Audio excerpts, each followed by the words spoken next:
লজ্জা লাগতাছে আমার। বাংলাদেশের বাজেট কি এতই খারাপ যে আমাকে মতো ইন্টারন্যাশনাল লেভেলের ক্রিকেটার গো ট্রেনে করে নিতেছে। বাঙ্গির বুলারা ট্রেনে যাইতে লজ্জা লাগে, ম্যাচ যখন হারান মারাও তখন লজ্জা লাগে না? কয়দিন আগে যে দুবাই যে হারান মারাইছিল, কপাল ভালো লেবার বিষয় তো ওই দেশে কামে লাগিয়ে দেয় নাই, প্লেন ভাড়া দিয়ে বাংলাদেশে আনছে। লজ্জা তো লাগে আমাগো যে এত কিছুর পরও তো খেলা দেই। আপনি কে কাকা বাংলাদেশ ক্রিকেট টিমটা নিয়ে এরকম উল্টাপাল্টা মন্তব্য করতেছেন? বাংলাদেশ টিমের প্লেয়ার কোন কৃতজ্ঞতা আছে আপনার? ক্রিকেট খেলা সম্বন্ধে আপনি কি বুঝেন? বাতিজে আমিও একজন খেলোয়াড়, হয়তো বা ক্রিকেট খেলা তেমন একটা পারি না, কিন্তু যেই খেলা পারি ওই খেলা তুমগো থেকে অনেক ভালোই পারি। ওইটা আবার কোন খেলা কাকা? তোমার কাকিরে যে জিগাইও।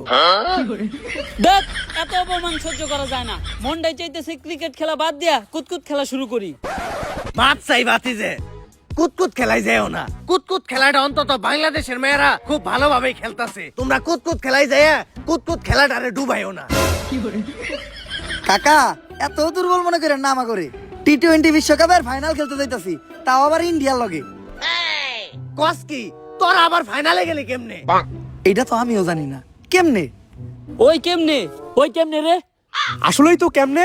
আর এই সমীকরণ মিলাইয়া ইন্ডিয়া লগে আফগানিস্তান হারছে, আফগানিস্তানের লগে আবার পাকিস্তান হারছে, পাকিস্তানের লগে আবার শ্রীলঙ্কা হারছে, অস্ট্রেলিয়ার আবার শ্রীলঙ্কা হারাইছে, শ্রীলঙ্কার আবার পাকিস্তান হারাইছে। এমনি আমরা বাংলাদেশ ফাইনালে গেছি। ও সমীকরণ, তাই তো কই সমীকরণ ছাড়া তো তগো আবার ফাইনালে ওঠা সম্ভব না। হন, ছোটবেলায় আমার নানি আমার একটা কথা কইতো, সমীকরণ মিলিয়ে যারা ফাইনালে যায় তাগো জোর নাই পুতাই। অনেক হইছে, কথা কই আর শরম পাওয়ার দরকার নাই।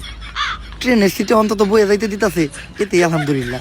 কোন কি ভাই, সিটে বয়ে যাইতে তো টিকিট লাগে, আর আমগো কারো কাছেই তো টাকা নাই, আমরাই তো যাইতেছি আপনার ভরসায়। টাকা তো আমার কাছেও নাই।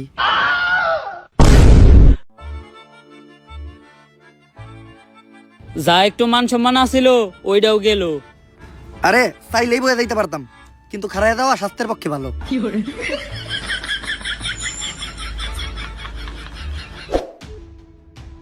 এইটা আর মাইনা নেওয়া যাইতাছে না। 3 দিন আমাকে বাংলাদেশ টিমের সম্মান একদম শেষ হয়ে যাইতাছে। সম্মান আবার আসিল কবে? বাদশা মিম, তুমি এত বেশি কথা কইও না, চুপচাপ ভাত খাও। খালি পেঁয়াজ আর মরিচ দিয়ে ভাত খাওয়া যায়, একটু গরুর মাংস হলে ভালো লাগতো। গরুর মাংস কিন্তু 600 টাকা, লাস্ট 60 ম্যাচে একটা 6 মারছস তুই।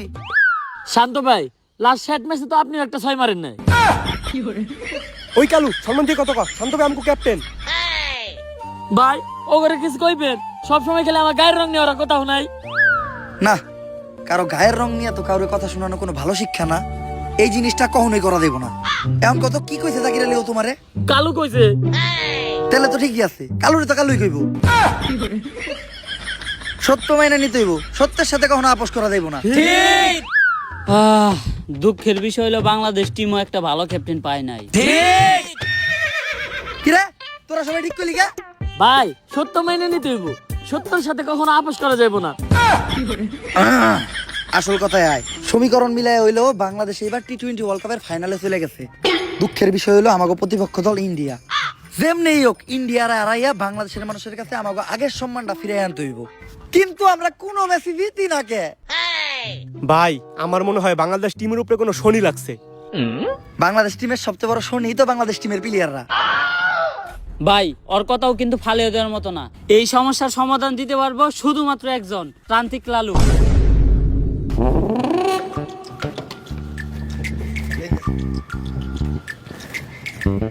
বাবা আমরা তো খেলতে পারি না, একটা সমাধান দেন। এই নে জিনসিন গাছের গুড়া, খেলা শুরু হওয়ার 40 মিনিট আগে খাবি, সব সমস্যার সমাধান। আরে বাবা আমরা ক্রিকেট খেলতে না পারার কথা কইতাছি। ও তেলে এটাকে বাবা এটা আমার দেন, এটা আমার খুব দরকার। বাবা এই শিকড় কি আর দু একটা আছে না? নানির দোয়া ক্রিকেট টিম না তোরা, তোর তো শেষ। এখন আমি তো চাইলে আমার নানির কাছে তকলেকে দোয়াও করতে পারবো না। কেন বাবা? কারণ আমার নানির অবস্থাও বাংলাদেশ ক্রিকেট টিমের মতোই, অনেক আগেই মরছে। বাবা সবাই তো আমাদের মায়ের দোয়া ক্রিকেট টিম কয়, আপনি নানির দোয়া ক্রিকেট টিম কইলেন কেন? কারণ নানি মানেই আবেগ, নানি মানেই ভালোবাসার আর এক নাম। দুনিয়ার সবকিছুতেই দিতে হইব নানির দাম। বাবা এখন আপনি কোন আমরা কোনো খেলায় জিতি না কে? তোরা জিতস না কারণ তোরা আরস, তাইলে বাবা আমরা হারি কে? তোরা আরস কারণ বিপরীত টিম জিতা যায়। বাবা ঘুরে ফিরে না দুটো কি হলো? এ হালাই বন্ধ।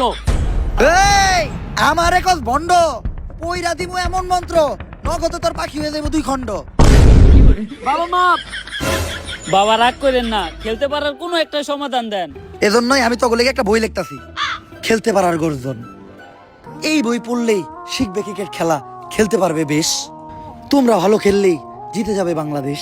যদি বাংলাদেশ ক্রিকেট টিম জিতে তাহলে 20 কোটি মানুষের মনে লাগবে রং, আর যদি হেরে যায় তাহলে হয়ে যাবে চুদলিং পং। খেলতে পারার গর্জন, পৃষ্ঠা নাম্বার চুদলিং পং। তাইলে বাবা বইটা দেন। বই এখনই দেওয়া দেবো না, কারণ লেখা শেষ হয় নাই। চ্যাট জিপিটি দেখে এখনো লিখতাছি।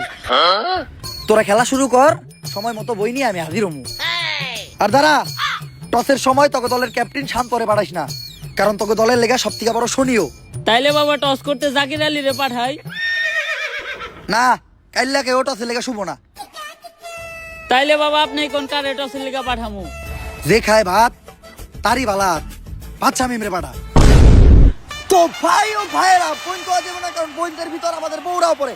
আপনাদের সবাইকে স্বাগতম আইসিসি কাপ মানে ইন্ডিয়ান ক্রিকেট ওয়ার্ল্ড কাপে। স্যার এটা ইন্ডিয়ান ক্রিকেট ওয়ার্ল্ড কাপ না, এটা international cricket world cup. International হইলেই লাভ কি, চালাই তো ইন্ডিয়ারাই। তো আমাদের সাথে আছে বাংলাদেশের অধিনায়ক ভাত শামীম আর ইন্ডিয়ার অধিনায়ক সূর্যা কুমার যাদব, সরি যাদব।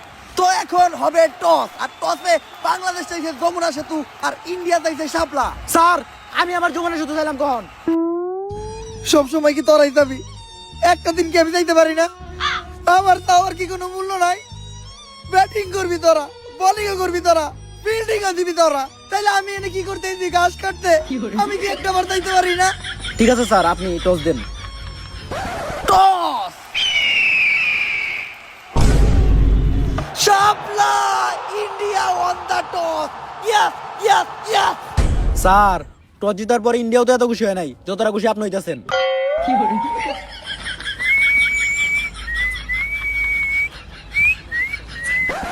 শালার ম্যাচ তো জিততে পারি না, অন্তত টসটা জিততে পারলো মনে শান্তি দেওয়া পারতাম। শাপলা, এই পাশে শাপলা, এদিকেও শাপলা। এই ইন্ডিয়া দালাল! আমি আগেই বুঝতে পারছিলাম যে ডাল মে কুছ কালা হয়, কিন্তু এই জায়গায় তো দেখি পুরো ডাল হি কালা है। কিন্তু টসার কেন এমন করলো বাংলাদেশের সাথে? আচ্ছা টসার কি চাইতেছে ইন্ডিয়ার ক্যাপ্টেনের কাছে? ইন্ডিয়ার ক্যাপ্টেন তার মেশিনের ভিতর থেকে একটা মোবাইল বের করে দিল। কি মোবাইল এটা? IPhone 17 pro max. তাইলে এটাই আসল ঘটনা না, যে কক্সে টসার এখন খেলবো আইফোন 17 প্রো ম্যাক্সে। তো এরই মধ্য দিয়ে খেলা শুরু হয়ে গেল আর প্লেয়াররা মাঠে নামতেছে। না না না, এরা তো প্লেয়ার না, এরা কারা? এরা তো একদল পাগল, এরা মাঠে ঢুকতেছে কেন? তো আবার Bangladesh team boycott boycott slogan দিতে দিতে রিপোর্টার ভাই আপনাদের দেখেন তো ঘটনাটা কি? বয়কট বয়কট 63 জেলা boycott, Bangladesh team boycott boycott. আরে ভাই তোমরা এগুলো কি করতেছো? তোমরা সবাই মিলে মাঠের মাঝখানে ঢুকতেছো কেন? খেলা বন্ধ। বাংলাদেশ ক্রিকেট টিম 63 জেলা থেকে বয়কট। 63 জেলার কোন জেলায় বাংলাদেশ টিম নিরাপত্তা পাবে না। কিন্তু বাংলাদেশ ক্রিকেট টিমের অপরাধটা কি? বাংলাদেশ টিমের ফ্যান ফলোয়ার আমার জাঙ্গিয়া চুরি করছে। কিন্তু ভাই আপনি তো কোনোদিন জাঙ্গা পড়তেনই না। আরে বেডা, কিছু একটা কই এত দোষের তলে ফেলান লাগবো। আগামী 24 ঘন্টার ভিতর যদি বাংলাদেশ টিম আমার জাঙ্গিয়া খুঁজে বাই করে না দেয় তাহলে বাংলাদেশ টিম বয়কট। কারণ যেখানে সেখানে দেয়া বাংলাদেশ টিমের ফ্যান ফলোয়াররা জাঙ্গিয়া চুরি করে বেড়াইবো, এইটা ড্যান্ডি হেলালের ফ্যান ফলোয়াররা কখনোই মাইনা নিব না। কিন্তু ভাই সামান্য একটা জাঙ্গিয়াই তো, এটা নিয়ে তো কাহিনী করার কি আছে? কাহিনী করার কি আছে মানে? ডেন্ডি হেলালের জাঙ্গিয়া ওইটা মিনিমাম 50,000 টাকা বেচতে পারতাম। এই যে শার্টটা চাইলে 1 লাখ টাকা বেচতে পারবো। কোনো একদিন দেখবেন নিচের চুল একটা ধরে টান দিয়ে সিরা বেচলাম 5 লাখ টাকা, রেকর্ড করবো রেকর্ড। কিন্তু ভাই একটা জিনিস বুঝলাম না, আপনার এই মূল্যহীন জিনিসগুলো কিনে কোন ব্যাক কলেরা? এই যে আমার লোকে যে ব্যাক কলের আছে রাই, এগুলার এক কথায় তুমি আমার সন্তানও বলতে পারো, কারণ এরা আমার কথায় উঠতে গেলে উঠে, বইতে গেলে বহে, চুষতে গেলে চুষে। চুষে মানে? আরে পা চুষে পা। আর তুমি যেটা ভাবছো ওইটাও। Boycott boycott. ওই এতদিন পরে পাইছি তোরে, তাড়াতাড়ি পাপ না হলো। আরে ডাক্তার সাহেব, আপনি হেলাল বাইরে কই নিয়ে যাইতেছেন? আরে ও তো মানসিক ভারসাম্যহীন পাগল, এতদিন ভাবনা পাগলা করে দিয়েছিল, পলে আইছে, তাই আবার ওরে দইরা পাগলা করতে নিয়ে যাইতে আইছি। ওই ওরে পাগলা গারোতে পরে নিবি, আগে ওরে আম গাছে তুইলা দে। ওর নামে ওয়ারেন্ট আছে, ওরে আমরা অ্যারেস্ট করব। কিন্তু স্যার